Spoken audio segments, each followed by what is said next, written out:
I'm getting older, but I'm not special. We all are. And that's a scary thought, though it didn't used to be. When I was a kid, I couldn't wait to grow up. I think a lot of kids feel that way, and one of the reasons was simple. I thought that when I grew up, I would turn into my favorite character. And my very first favorite character was Sonic. Why Sonic? It could have been a lot of things. He was cool, I loved his games, and I rented that old Sonic cartoon from Redbox way too many times. But the real reason goes deeper. When I was little, I didn't just like Sonic. I wanted to be like him. Confident, fast, fearless. And since he was 16 or 15 or ageless, like Sega wants you to think recently, I thought that one day, when I turned whatever age he was, I'd finally become the version of myself I imagined. Now I'm in my 20s, and did I become that person? Honestly, I don't know. But what I do know is that I got to Sonic's age a long time ago, and have now gone way past that. It's a weird feeling when you first realize that you have long since passed the age of the character you idolized when you were a kid. The time when I realized this was when Sonic Frontiers came out. I was so excited for Sonic to get his new game, especially when I had heard that it was going to be a more mature game than he had in a long time. So I bought it, day one, and I finished the whole game in a weekend. And the game did end up being a pretty mature story, especially for a Sonic game. But why did I care? Sonic's a kid franchise at the end of the day. Why do I want him to tell more mature stories when I didn't used to care about them in his games? After some thought, I realized why. I didn't want to admit that I had outgrown Sonic games. I didn't want to admit that I had outgrown Sonic. I wanted Sonic games, and by extension, Sonic himself, to grow and mature alongside me, and I wanted him to always be someone I could strive to become as I got older. But it's a bittersweet realization that I had to face that I had long since passed the time in which I could dream to be like Sonic when I became his age. And that's such a weird feeling, because when you're a kid, characters like him feel older, almost like older siblings you admire and want to grow up to be like. They're cool, brave, funny, confident. Everything you think an older version of yourself is supposed to be. But the truth is, characters like Sonic don't grow older.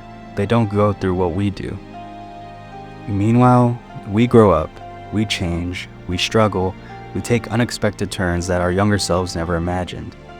And when I realized I had passed the age that Sonic has been stuck at forever, something hit me. I didn't become the version of myself that 8-year-old me thought I would, and that used to make me feel like I failed. Because Sonic was a teenager, and he was already doing everything. Saving the world, defeating villains, being the coolest guy in the universe. Meanwhile, I turned 16, and I was just a kid. Then I turned 18, then 20, then 23, and Sonic? Still 16. And I was just a kid who has done nothing important. Then why is it that with every new game, every new movie, comic, or any news at all about him, I am right there to experience it? I think the answer is pretty simple. I still think he is really cool.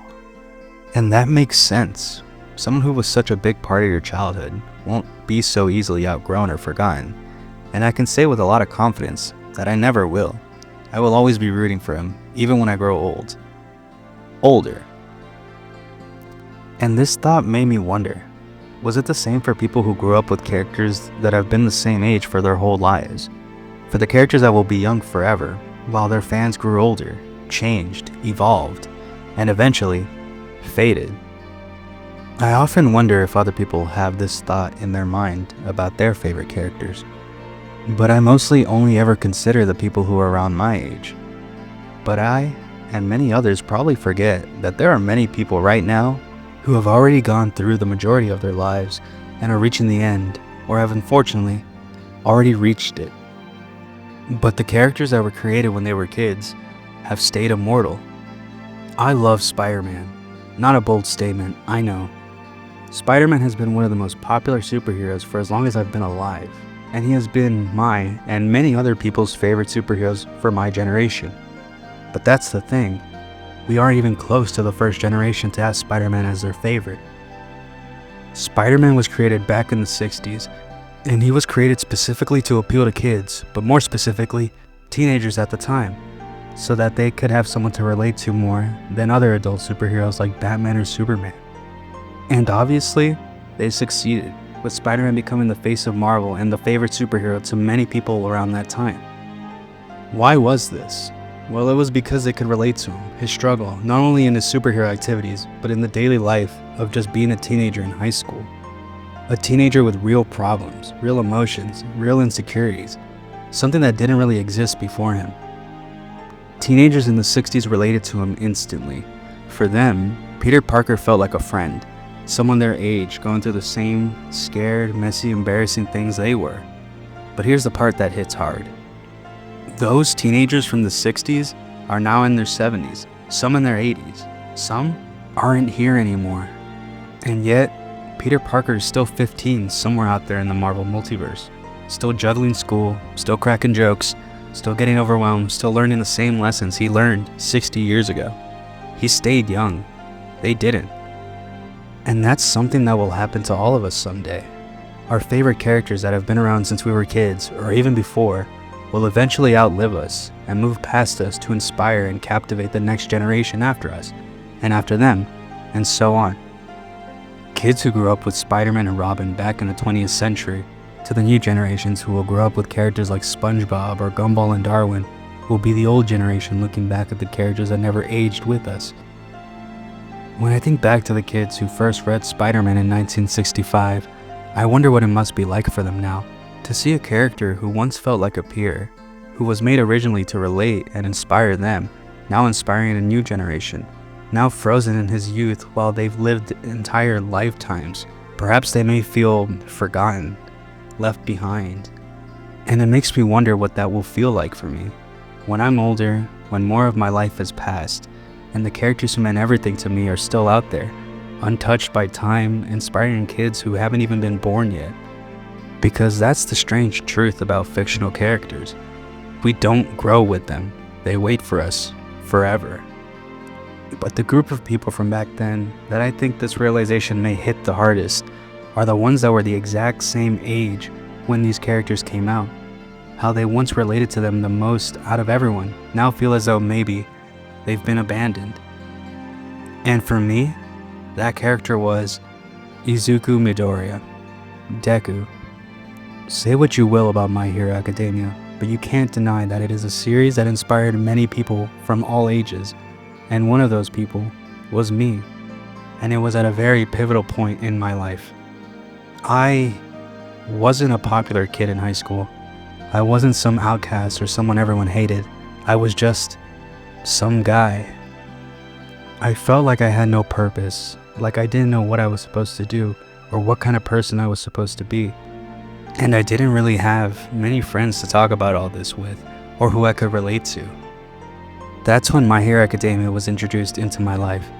Around this time was when the anime was in its second season, at what many would say the peak of its popularity, for better and for worse. I still remember how I found out about it. I had stumbled across a video on YouTube talking about all the Class 1A students and their powers. And while I may not remember exactly what video it was, I will forever be grateful to it, because it introduced me to one of my most favorite and influential pieces of media that shaped part of who I would grow up to be. Deku at the start of the show was kind of a loser, and I couldn't relate to that more, but seeing Deku be given a chance to change and taking that chance and giving it everything he's got, while maybe cliche and done in almost every shonen, inspired me more than any other. And the reason I think that is because he wasn't some older brother figure to look up to. He was a peer, someone my age at the time, that was going through the same things as me. Maybe not exactly, but besides trying to become the #1 superhero in his world, he was also just growing up, maturing, making new friends, and gaining respect. And all of this happened because he was given one crucial chance to change, being given one for all. And in my mind, either consciously or subconsciously, I was waiting for that moment. Maybe not as important to the grand scheme of things like Deku being given the strongest power in this verse, but just something that would change my life for the better. So I would try to be just like Deku in other ways, like his kindness or urge to help whenever I could, even though that may have been taken advantage of at some points. But I persisted because I wanted to be like him. I still remember that he was the reason I first started working out, because of the episodes where he pushed himself to build the perfect body to wield One for All, even though he never had before, which was very similar to me. But as time passed and I grew older, that one pivotal point in my life never came. And it felt like I was running out of time, while Deku still was the same age as when I found him, inspiring other high schoolers, which is great, but it made me feel somewhat abandoned, forgotten. All of these realizations came pretty recently to me, with My Hero's anime ending pretty soon, and I won't lie, I got pretty sad thinking how I never really grew up to be the person Deku ended up becoming at the end of the series. But that's not true. I may not be saving the world or becoming the most important person to everyone I know, but his influence did stay with me. I like to think that I am kind like him, even if it's only a small percentage of his kindness, which if you've seen the anime, you'll know, is still a lot. Or that I try to help whenever I can, even if some people don't share the same mindset. All those years of trying to be like him and grow at the same rate as him eventually just became me being like him, because that's who I am. I believe that people may have one pivotal moment in their lives, but I also believe that there are also multiple little moments who make you the kind of person you are and the life you live. And one of those moments for me was finding Deku, and maybe it was a big pivotal moment.